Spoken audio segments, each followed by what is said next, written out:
Hello, everyone. Welcome to our first time cosplaying interview guest for JordanCon 2024. My name is Seth Lockhart. I'm the fantasy track director at JordanCon, and this is my friend Kaylee. Kaylee, would you mind introducing yourself? Hello there. I'm Kaylee, and you can find me at KayleeMakes.com and Kaylee Makes Crafts on social media. And I am delighted to be here with you, Seth. I know it's great getting to talk to you again. It's been a while, and it's the ongoing question: is it April yet? um, I think I've been asking myself that question since January. Yeah, especially if you've been online on the social media, you'll see that everyone, I think every other day, will ask, "Is it April yet?" So Yes. everyone who's joining us, this is the first time that we've done something like this, but we're going to be interviewing Kaylee, kind of like post or pre-con, so we can have like some discussion, so you guys can get to know Kaylee before the convention. So if there's anything that you want to kind of ask her, you guys have already met her, so you know what she looks like outside of costume, and you can play the Very game of different. what do they look like once they're in costume. So uh, with the interview questions, Kaylee, what inspired you to start cosplaying? Okay. Uh, I started cosplay out of an active rebellion against the shutdown a few years ago. Um, my local fabric store was open and had finally had stock of materials again. And I decided to make a crazy costume. I had just finished the Mistborn series by Brandon Sanderson, and I wanted to make the heroine in that story, and her name is Vin. And so I went headfirst and just kind of rebelled against the confinement that I felt kind of in my own mind and in my own social sphere at the time. And I did it was a great distraction and super healthy for me. And so that's how I got into cosplay. So Vin was your first character that you ever cosplayed? Vin was my first serious cosplay character. I have been sewing for like 10 years before that. Um, Mm. and so I was already familiar with a lot of just general sewing techniques. But the thing that I really wanted to pursue with Vin is to learn leatherworking. And so that was a very big goal. And I knew that to do this character justice, I wanted to bring the lore and the symbols that are in the Mistborn series and include them in my cosplay for Vin. So, yeah, she was the first real cosplay character. I had done some other like costumes for Renaissance Festival before or Halloween, but this Uh is huh. my first Yeah. real one. Okay. Cool. So I that kind of answers this next question I have for you. But like for going forward, how do you choose the characters that you're going to want to cosplay? So in the next Miss in Stormlight 5, is there going to be Mm. anybody specifically you look forward to cosplay, or any kind of Hmm. attributes? Okay, so I'll break that That's a up into loaded question. two parts. Yeah, so the first approach is like, how do I decide which characters I'm going to portray? So I'll start with Wheel of Time because I've finished the entire series last year in 2023. I read all of the books. And then this spring, I caught up with the Amazon show. And season two was incredibly inspiring to me. And so in that, I kind of just got a list of the characters that I really loved. I loved the actors or the actresses, and I love the wardrobe that they have, or a certain scene that really resonated with me. So I took those inspiration points and I kind of made a list. Um, and then I went to the craft store to see what kind of materials I could get easily. Because when I go shopping, I want to look at the way that the fabric drapes and understand like how big is this trim in real life, those kinds of things. And so Yeah. once I do that, then I can get incredibly inspired to say, okay, I'm committed. I've got materials. These are my characters. So, yeah, that's how I approach that. Um, Hmm. and then what was the other part? What was it? Well, it was about Like Stormlight. what would be your favorite character aspects of like someone you choose to cosplay? Hmm. Like, would you prefer someone like Vin, who you mentioned is like kind of like a breakout character, versus, my favorite Cosmere character is Steris. Oh, yes. Oh, she's so So great. That's a really good question because I love Steris a lot, but I have many friends who have cosplayed Steris perfectly. And mhm. I feel like I don't have anything to add or to say. Like that cosplay or that costume for that character is just fixed in my mind and I love it. Um, when I'm choosing a character, I think about how I would want to portray it. I do get a little bit into character from a theatrical side, but I'm not afraid of stretching myself. So a great example is I cosplay Sylphrena from the Stormlight Archive, and she's very much like me, bubbly and fun and excited and Mhm. encouraging. Um, but I like that she's interesting, and to me, she's got a lot of dimension. So she's not a flat character. I think that's something I look for this year at JordanCon. I would say I used a similar um, kind of list to say who's interesting and who do I think I could portray, even if it would stretch me. So I Yeah. hope that answers that. No, that's fair. I kind of, whenever I'm looking at someone, I kind of like will usually go personality wise. Yeah. Like if I love their personality, like Wax. So my Oh yeah. first Mistborn character was, of course, Wax cosplaying wise, and it's funny. My first Wheel of Time character, cosplay wise, was Luce Theron, because after I saw the comic book, Mhm. I was like, I love that outfit, and I'm going to cosplay that, and so that's kind of how I chose online kind of stuff Yeah. for it. So after you've selected your character, can you kind of walk us through your process of creating that character? Like picking out fabrics? Do you Sure. care about like if it's historically accurate or if it looks Mm. cool? Sanderson's rule of cool for costuming. Yeah, I'm definitely in the if it looks cool, it's allowed camp. I have great respect and admiration for historical costuming. I think it adds a level of vibrancy and authenticity to costuming, but I don't have a ton of experience in historically accurate costuming. So for me, if it looks cool, I'm all in. Um, Mm. so I don't mind sharing a little bit about this year's cosplay that I'm going to be bringing to JordanCon. I'm going to be bringing Lanfear this year, and specifically her black leather outfit from Tel Riyadh. And so when I've committed to this character, she's interesting, she's fierce and complicated, and gonna be a challenge for me because she's very much the opposite of bubbly Sylphrena, happy-go-lucky. Um, Yeah, yeah. There's a so little bit I of a personality conflict there. yeah, yeah. So, but I like that Lanfear has. I mean, it will probably sound very stereotypical, but she has got a lot of layers. She's got a. I love her story and her arc through the books, and she is a villain that I really like. So that says a Hmm. lot for her, actually. Um, Okay. okay, so So when I'm going to get my materials, I'll make a list, and it's kind of iterative, right? So I'll think about the different components of the costume to say, what am I going to put on my feet? I start with the shoes because if I've got good shoes for my costume, I can be happy all day long in it and I'll be fine. So I start with my shoes and then I went to the leather store and just looked around to see, hey, what would work.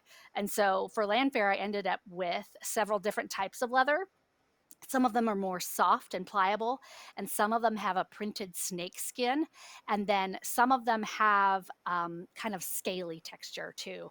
So they're all black, right? Because her outfit in Tel Riyadh is black, but I wanted to bring a lot of texture into the costume, and so that's something that I Mhm. like. I'm looking for adding different sheen, so like matte versus shiny in my costumes as well. I like to incorporate. Um, if I have to use something the same color, I'm going to try to add some different textures or sheens to the costume. Yeah. Now, was the matte and shiny like supposed to be play on words for matte? Is it a Oh. you get to do Matt Coffin because you're also working on a Rand costume too, right? I am, yes. And Yeah. Rand is it's gonna be kinda special because if I'm gonna be Lanfear, then my husband has to be Rand. So I get to make my husband a beautiful red coat, like in Kyrian, in the scene where Celine and Rand are at the fancy party. So Fancy um party. Yeah. it's gonna be fun. It's gonna be fun. All right. So, um, how long have you been cosplaying? Because I think it's only been a couple years for you to be officially, right?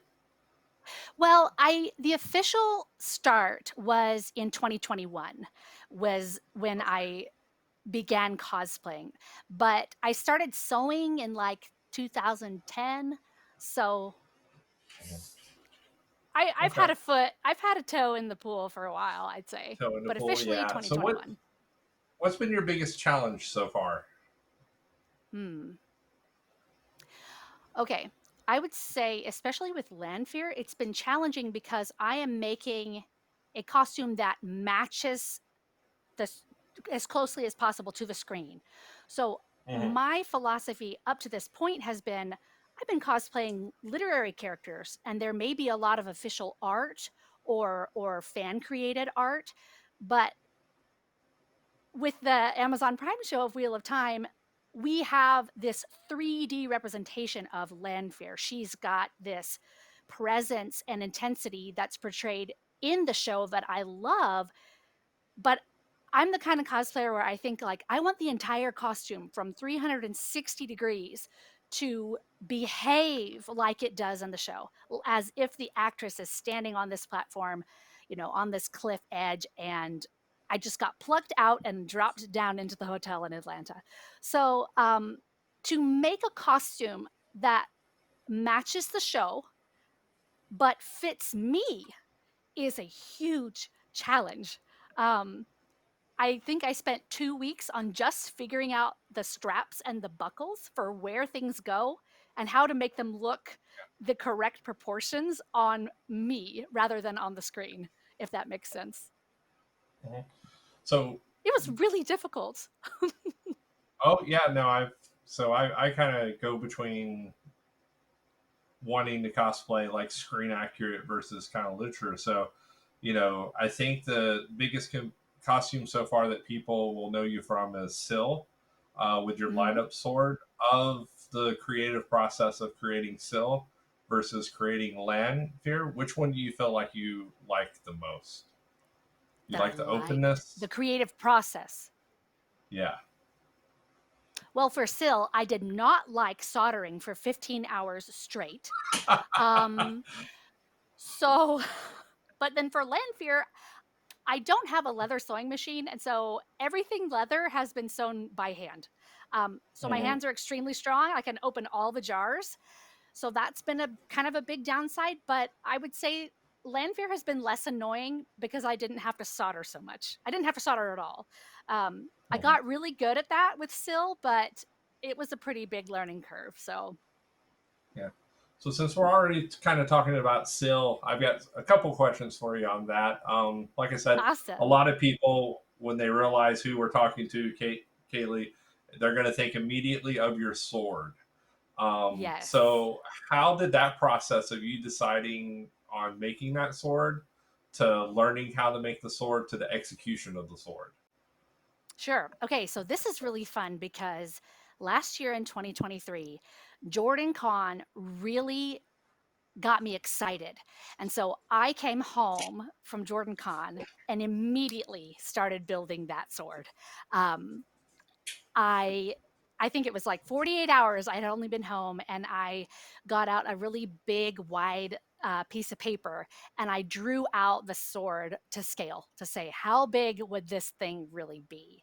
Um, and so starting with the scale in fabricating this really giant sword was important because I needed to solve a couple things. Number one, I needed it to look colossal because the sword, the shard blades are otherworldly. You like basically like anime scale of sword. And Yeah. I needed to be able to travel with it, which means I needed it to be able to come apart. So from first I got the scale and then I went to the hardware store and just spent a lot of time in the plumbing aisle with PVC and different connectors to figure out how can I make this thing break in half so I can fly with it in a big suitcase? And that was very challenging. I think after I got the spine of the sword figured out with my PVC, after that, I was able to get some more traction. I knew I wanted to use plexiglass for the edge of the blade, and Mm. um, and then I could put the LEDs right on there so it shine through and diffuse. So after that, I started with EVA foam, and then I made a bunch of resin crystals for the back so that they would light up too with more LEDs on the back of the sword. So Yeah. figuring out how to Because break it in half. you went almost all in on learning all of this from Yes, scratch just for the from sword process, scratch. right? Well, Yeah. actually, it was with Sill's jacket is when I learned how to get a good circuit, how to have a reliable battery, how to hide the battery, all that kind of stuff. Mhm. Um, my husband is an electrical engineer, and he's a very good teacher. Uh, but he taught me how to do things, and he was just like, "Bye, see you Yeah. later." Well, at least with electrical engineer, there's less electrocuting yourself. I know when I was Yeah. making my calendar, I probably short circuited and popped myself like 3 or 4 times. So yeah, it Yes. was fun. It's fun I and so didn't forth. zap So myself. I did get the resin crystals on the back of the sword are very sharp. And so I actually have some mhm. wounds from my shard blade. So I kind of had to sand them Well, down. it's not an official cosplay until you bleed on it somewhere. Right. That's like, Right. that's like a rule that was put in place. That's not for it. So, do you have any advice for like beginners who kind of maybe have seen your stuff and start getting their own ideas on how to make? Yeah. Sure. I would say start with a good list of components that you need. Because if you want to do an entire cosplay, especially if you want to, like from the ground up, I want to have my entire outfit be a cosplay character, start with a list of just things you need: shoes, belt. I'm going to need some way to hold my phone.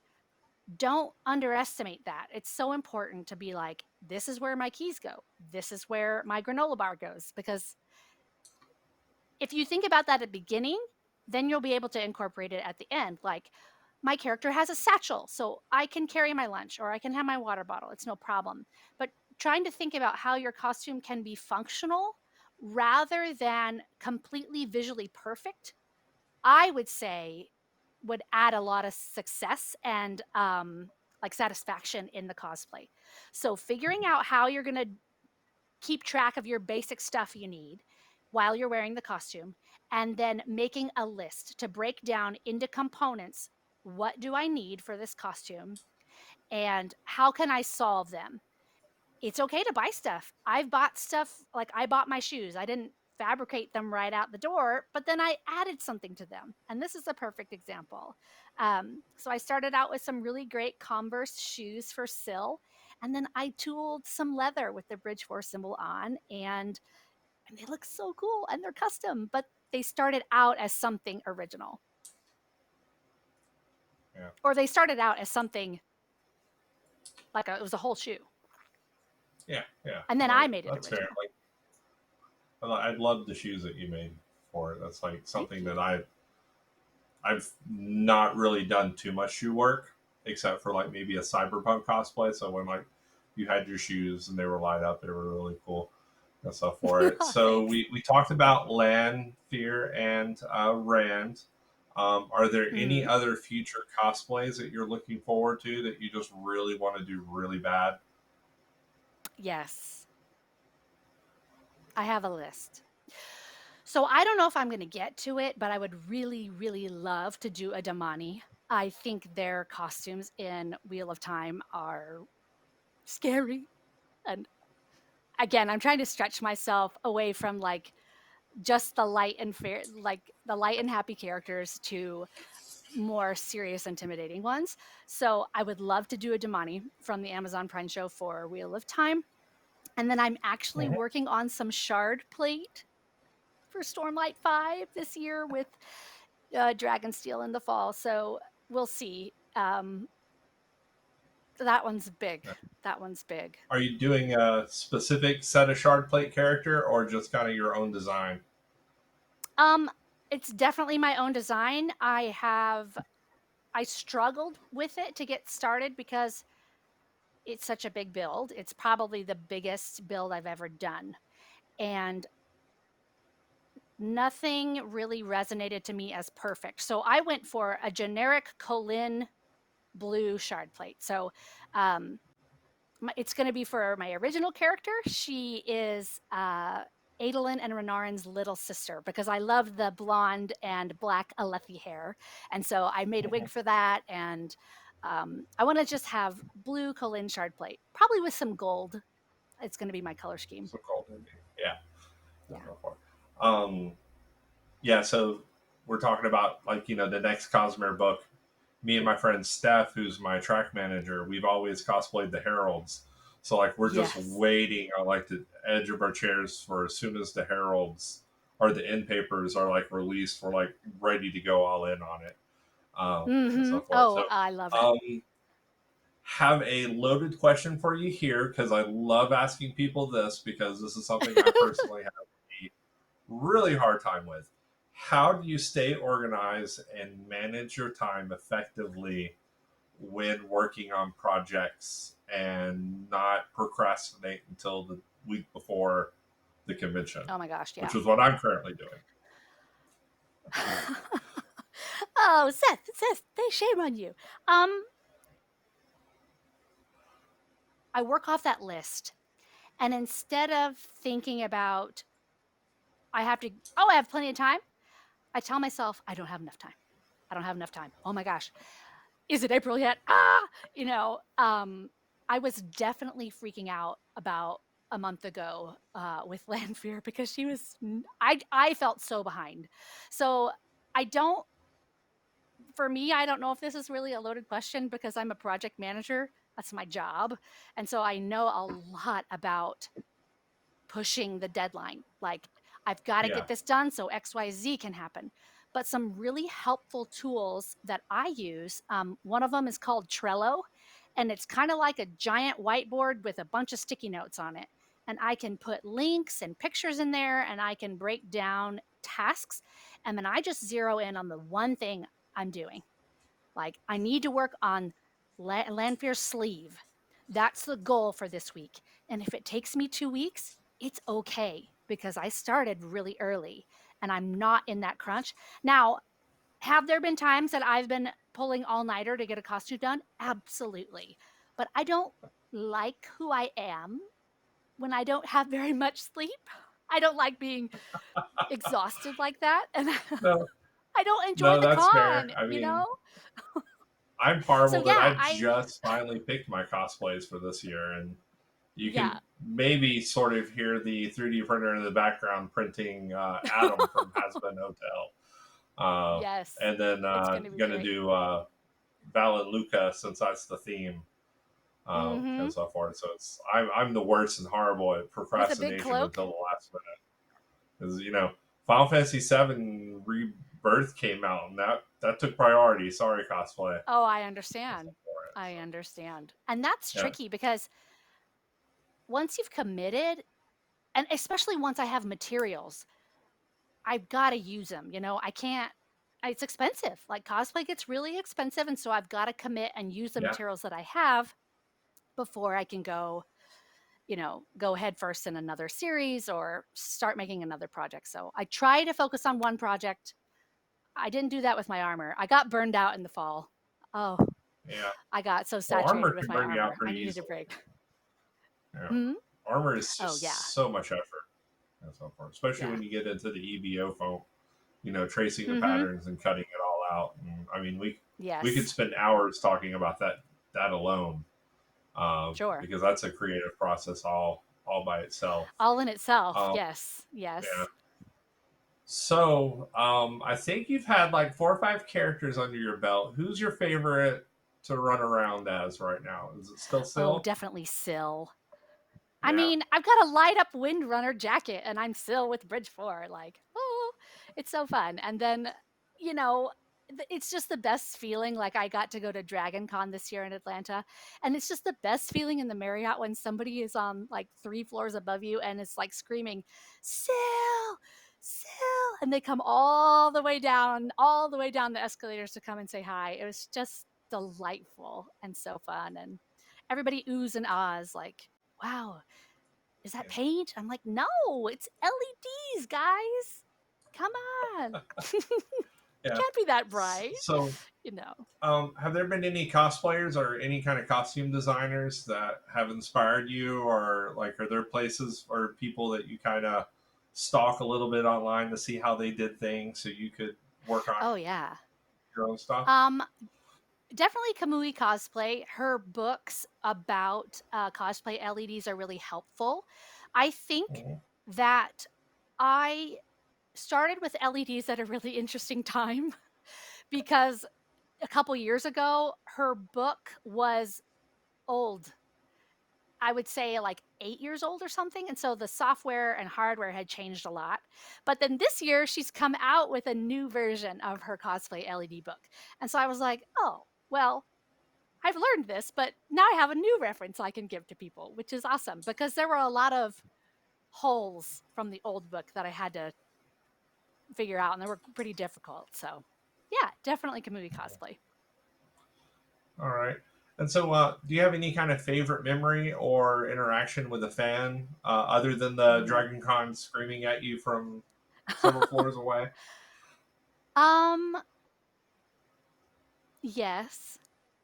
I think that it was especially cool when a family would come to the convention and say, "Oh, you're Sil," and like a high school student would just be so excited and inspired by me.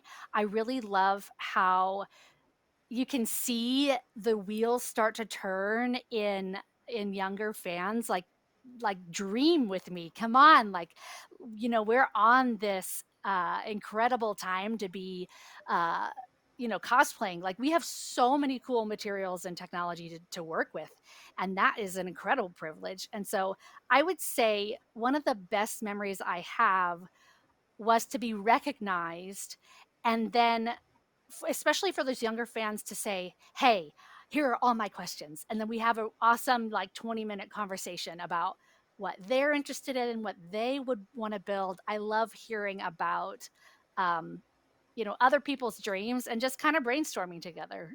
I get a huge kick out of it. Yeah. So I'm gonna show my age of how long I've been cosplaying, but you mentioned like the range of materials, but like when I first started out cosplaying, one of my first costumes was Axel from Kingdom Hearts 2. Uh-huh. And back then, there was only like 2 wig stores that you could buy from, and only 8 different wig colors. And so, if you had something that didn't match those 8 colors, you had to take a Sharpie and Oh god.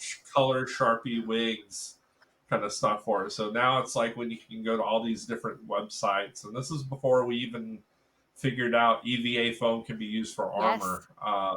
Mhm. Sintra, which is like this really pain in the butt plastic to use, is what everybody was using back then. Kind of stuff for it. So yeah, the materials Yeah. nowadays have got amazing because like I'm doing some research on making some wings and Ooh. I was able to just type in cosplay Google wings, and 4 or 5 Etsy patterns popped up for $3.99 of Wow. like, here, here's your pattern. Here's how I'll do it. I'm like, Wow. God, I wish I had this back in the day. This would have been so Oh my much gosh, nicer. yeah. So far, Yeah, right? Yes.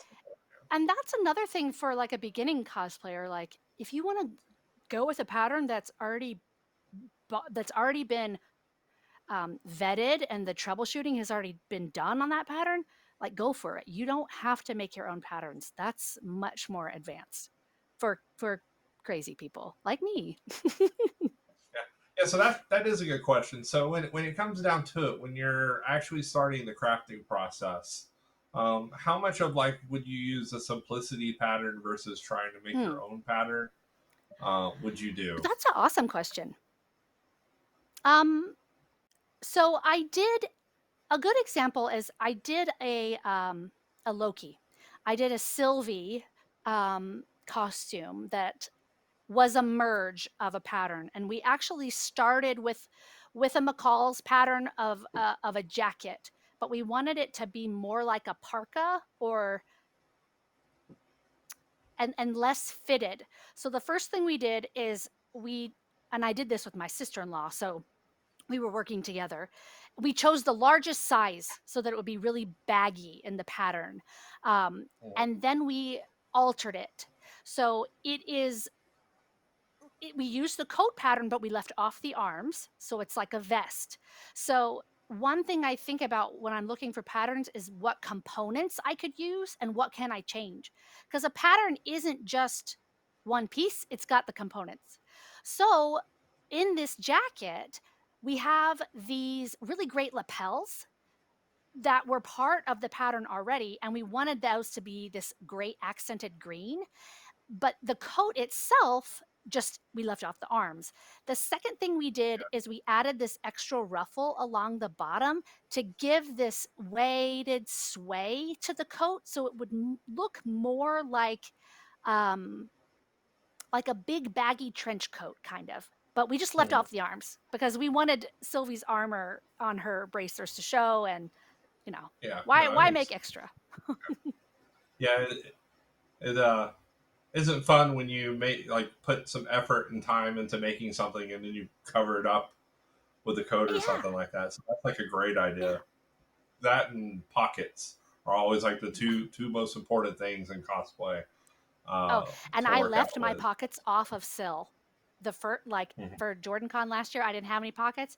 That was a bad decision. I put like that 5 pockets in when I got home. was one of my first lessons too. Was like, I'm a guy, so I get lucky that pants, don't all Pants have have pockets. But pockets. then I eventually wore a costume, and I'm like, oh my gosh, I don't have a place to put my phone. Like, this is horrible. Right, right. And so forth. Have you seen the Um, cool bracers? It's like a place you slip your phone in and then it snaps closed. Like, that's before so your phone, cool. yeah. I love Yeah. that. I love that.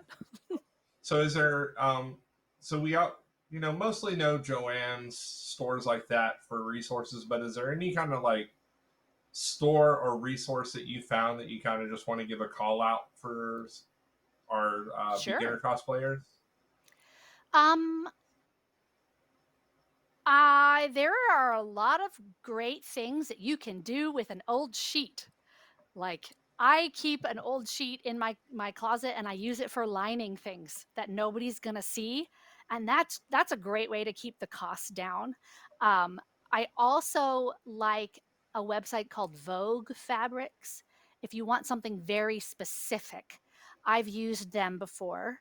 Um, I would also when shopping for fabrics, I like to pay attention to how easy it is to wash. So that kind of goes back to the historical accuracy. Like if I Oh, was going that's to a great idea. use, Yeah. yeah, if I was going to use real silk, that is so expensive and gorgeous, and I would not want to wear it outside at the Ren Fair. You know what I mean? So I would go for something polyester if I wanted to be able to really be rough with it. So that helps. I would say it's definitely a great idea to look on Etsy for things like trim, and I really like velvet ribbon trim accents. And just even looking on Amazon, it sometimes is very affordable when you need a ton. Um, it's great to shop around. Like If you know you need a certain kind of trim, looking on Etsy and Amazon is probably what I would start with. Right, the best. Yeah, Also, yeah. yeah, And see, I'm a Atlanta local, so I get away with having lots of stores here in the yeah, metropolis area where like there's a couple of craft stores that have nothing but Walmart size of trims and stuff like yeah. that. Oh And so gosh, the resources of amazing. Amazon and Etsy outside of Yeah, cities is definitely that's a right. good reference. And I mean, Um, in Dallas, we do have like a fabric district like that where it's, from gowns to upholstery to, uh, any kind of fabric textile application you could think of, but it's pretty far for me. So I don't get there very much. I don't get down there enough for sure. So I have to be careful because I will go down there and I will buy lots of stuff that I will probably never use in my lifetime and get in trouble Mhm. with my significant other because I brought home 10 yards of boiled wool that I'm going to use to make Radigas one day in the next, 2 decades kind of thing for it. But Yes. yeah, I Yes. understand that. So to get back to like a couple of the nerdy, more boring questions, how do you balance your cosplay hobbies with the rest of your aspects of life? Do you try to set time aside, or how do you go about that? I use it as my carrot. Like, I gotta get the dishes done. I don't like those dishes, but nobody else is gonna do them. I gotta do the laundry. I gotta do the chores, right? So I use it as my motivation to say, all right, write three things down on a list and check them off when I'm done. And then, after my kids are in bed, I can have some time to myself, and it's very rewarding. I don't I don't strictly adhere to that all the time. If I've got to push on a costume, I will. But I have found the diligent working on it a few hours every day, or like, 50% of the days in a week, it adds up fast. So that's my pro tip, is just a little bit goes a long way. And I use it as a treat for myself. It's a huge motivator. Yeah, yeah. See, I have to trick myself into like working on cosplay of like, okay, once you get the jacket and hat done, then you can go buy this video game you can play, but you can't Oh, play it until you get this part done. I love Otherwise, that I'll be though. not wearing cosplay. Right. That's not And for it. it's kind So of like however it fits your style, right? Um, there's a lot of right ways to motivate yourself. yeah, that's the best way I've learned to motivate myself. Do you have any tips or tricks for cosplayers who are wanting to improve their crafting skills? Like, for example, anything tricky that you learned with your sill blade that you'd like to share? Yes. Um, definitely with electronics. I would love to refer you to my own website. If you're like, hey, I want to do cosplay LEDs and I don't even know where to start, I figured out the circuit for you. And my resident lightning mage, who is my husband, the electrical engineer, has looked over it and it's reliable. I would love to say, learn from other people. You don't have to reinvent the wheel, and it's okay to ask for help. Like, hi, I follow you on Instagram and I have a question. Like, it's okay. Especially for me. If you've got a question, message me. I'll probably ask you a bunch of questions and you might be a little bit overwhelmed, but yeah. It's okay to ask questions, and it's okay to like start with something that somebody else has done, or even like a kit, like an LED kit. That's an awesome way to Yeah. start. Okay. And then I think we kind of talked about this a little bit at the beginning of the chat, but when you've decided that you're going to be a character, what kind of research and study do you do to be able to get into that character, make that character's outfit? Okay. So for part of my career, I had some experience in design world. And when you're coming up with like setting the tone and the feel for something, one tool that I use is called a mood board. MOODBOARD, mood board. And Hmm. it's like a collage. It's really what it is. And so I'll have inspirational pictures, fan art, maybe even some reference quotes. It could have some fabric swatches. I literally print it out and glue it into like a file folder. So it's a book. And I can use that as reference material. And it keeps me going and it keeps me inspired to say, oh, yeah, I found these buckles and they're really cool because they look like the real thing or they have the right color finish. And so I remind myself that the thing I want probably exists and I can keep it in my mood board to set the tone of the overall costume, but I have tangible, visible things in there that remind me of the costume of a whole. So it's like pieces of the whole on the mood board really help me get started in setting like the overall look of the costume. Okay. Yeah. Pro Cool. designer tip. That's a really good idea. I wish I did more You want me to show you land like wheels? that. Yeah. That's a word. So finally, well, okay. For I have one question that I did type down here for JordanCon. That was on Mhm. one of the chats. Do you take commissions? Do I take commissions? Not at this time. And here's the reason why. Everything I do is a prototype.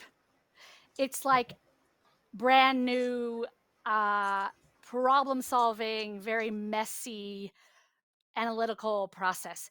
And I think I take too long for it to be a good price point for anybody. So if like, sure, I'll make you a sword, but you're not gonna want to pay for it, I don't think it's very fair. Like I think I'm very slow and methodical, and I think that I would be too expensive if I made it. If I To counted every to single spend hour that I time. spent on something, because Yeah. Maya's But like then my you sword, it took 65 hours. That's a long time. Yeah, but then didn't you did message or say that you have your like the sill blade electronics posted, so you do have Yes, that for resources for yes, people. I Yeah. am definitely about like sharing what I've learned because it's not.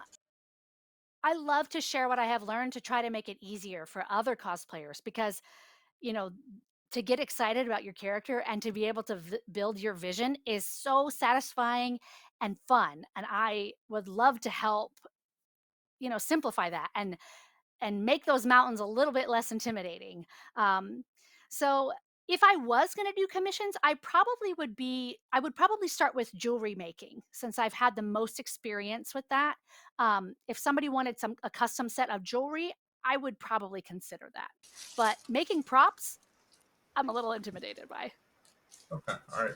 And then finally, last question for you, or uh, maybe this is like your pedestal of have we not covered anything that you want to cover really quick or say anything, and so forth. Is Um, I did think I saw one question come up in maybe it was on Instagram or Facebook. I did see one question was how do you come up with all the little details that you add to the costumes? Um, and I really liked that question because I get excited about the details so much. Like they're the most yummy, tasty thing about my cosplay. Um, and how do I get inspired by that? And like for Wheel of Time, one of the main symbols is a dragon. And so when I found this leather that was like a snake print with this scaly looking feel, I just knew I needed it because it fit the lore of the books. So I would say drawing from the lore or like if there's a symbol throughout the series or something that really fits, incorporating that into the costume gets me really excited. okay. All right. Okay. Well, we're gonna end it here, just so we don't not going over too long because your time is very valuable. Um, Thank you. So your Instagram is at Kaylee Makes. You'll Mhm. and then my name is Seth Lockhart, Cosmonaut on Instagram. You guys will be able to see both of us at JordanCon. That is April 19th, 2024 this year. If you see either of us, please come up and talk to us. I'm going to tell you guys good luck finding me on Saturday because I'm going to be wearing a costume and I'm not gonna have the beard, have a full head of hair, and then I'm going to have a face covering for the rest of that night. But thank you, Wow, everybody. that's Thank gonna you, be Kaylee, awesome. for your time. It's been great talking to you. And Likewise. you Thank you guys so have much, a Seth. great morning or evening. All right. We'll see ya. Bye. Thank you.